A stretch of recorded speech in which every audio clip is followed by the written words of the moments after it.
Stephen A. Smith, I must tell you, after what I saw yesterday from Washington and from your Eagles at home, they're down 17-0 at Jacksonville at halftime. Are you kidding me?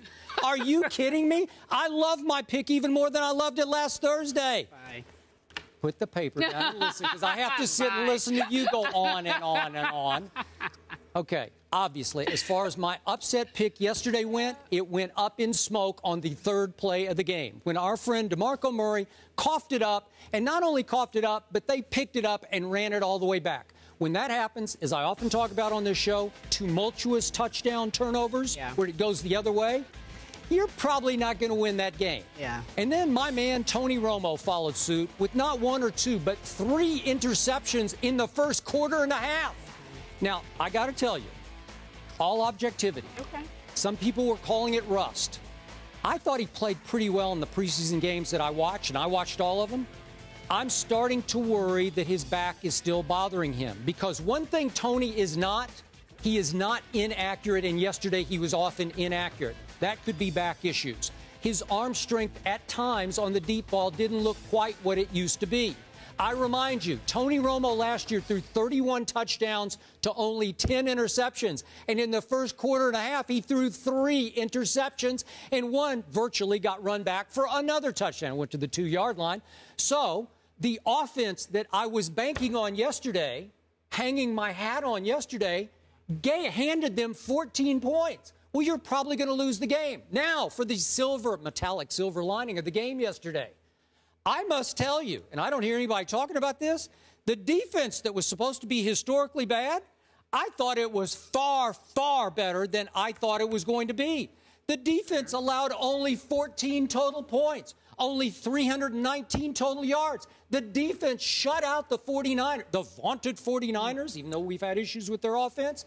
Second half, it was 14-0 Dallas in the second half. And guess what, boys and girls? My Cowboys might have climbed right back in that game if my best player, Bryant, hadn't been dehydrated on the Des. Yeah. Do you want the big Megatron deal or not? If you do, you got to come out and make the plays when it's time to make the plays. He's over there going to the locker room. I'm dehydrated in the season opener at home under the roof. Are you kidding me? Didn't they have the air conditioner on and see anybody else dehydrated? You can't do that to me, because with Des Bryant, I might have just creeped right back in that game. And by the way, I predicted San Francisco would score 28, and I hit it right on the nose. Unfortunately, my team didn't score 31. As you predicted. Yeah, and I thought they had potential, and I think you thought they had potential to score up close to 30 points. I did. You know, you are so funny, man. Words can't describe. Somehow, some way, Skip Bayless sat up last night, probably kept Ernestine, the lovely Ernestine, up all night, because you were sitting there trying to figure out a way to play, to just divert attention away from not 1, not 2, but 3 interceptions by your boy, Tony Romo. Yeah. What did he do? He threw an interception to Reed. Yeah, you glossed over it. I didn't gloss. I said if he's hurt, I'm done. Threw three interceptions, 1 to Reed. He missed. I'm wide open. Dwayne has wide open. Terrible. Missed him. It was terrible. One to Jason when that got caught, it got intercepted by Patrick Willis. Even Patrick Willis was quoted as saying, "I couldn't believe he threw it. I couldn't believe he threw it." By the way, I mean, it was unbelievable. Thank you for bringing that up, because that cost me 7 points. That cost me 7 points. They're on the 5-yard line. That's what I'm trying to tell you. Again, I keep trying to tell you. You keep trying to change the narrative, my narrative about the Dallas Cowboys.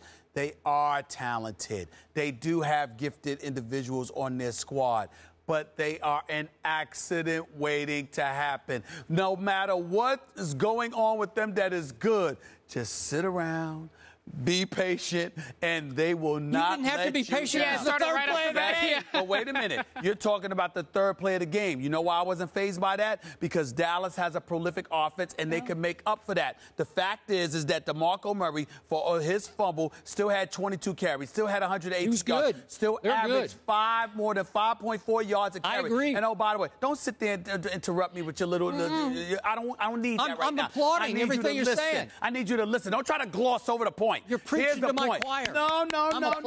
Mr. Dallas Cowboys going to win the division. What did I tell you? Did I not tell you this was going to happen? I said to you, Jason Garrett, we all know that DeMarco Murray, last 8 games of the season, he was the 3rd leading rusher in the NFL. What did I say to you? They're going to find a way. Back and all, Tony Romo's going to be flinging that football. Tony Romo and Jason Witten and those boys are not going to give the ball to DeMarco Murray. Help me what out. happened? 22 carries? If you averaging 5 yards a carry, shouldn't he have had about 30 carries? Down on the goal line, they should have taken the ball out of Romo's My hand. point to you is this. These are the Dallas Cowboys. I could actually pick out nuggets just like you did to show they could have actually won the game. But this is what they do. I keep trying to tell you, it's what they do, Skip. Help me out here. It's what they do. Did you predict that Tony Romo is going to throw 3 picks in the first quarter and a half? No.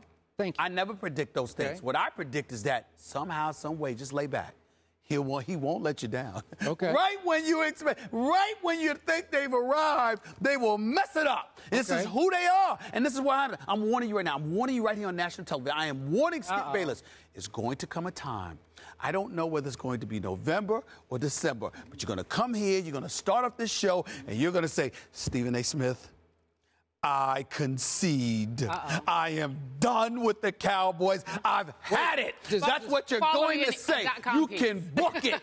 Trust me, because you're going to be. Because this is the same Skip Bayless that got upset because the San Antonio Spurs have messed up a column of his in the regular season. That was years ago. Could you imagine what you're going to be like? Now, this is a regular season game. The Cowboys, you picked them to win the division. Could you imagine how you're going to be? I'm trying to tell you right now. I'm trying to help you. I'm trying to look out for you. I'm telling you right now, it's going to happen. Stephen A. Smith, I'm done with them. I'm done. I've had it. I give up. Mark it down.